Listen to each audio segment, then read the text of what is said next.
Amtrak train crash in Moorpark, California. An Amtrak train carrying 186 passengers and 13 crew collided with a water truck in Moorpark, California. 14 train passengers suffered minor injuries, while the truck driver was hospitalized with a head injury. If you were a passenger on the Amtrak train that derailed in Moorpark, seek medical help immediately. Even minor injuries can turn into severe health conditions if left untreated. Farahi Law Firm is here for you.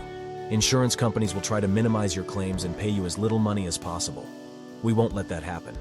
We will fight for your rights and hold responsible parties accountable. Call Farahi Law Firm today for a free consultation. We don't charge any fees unless we win.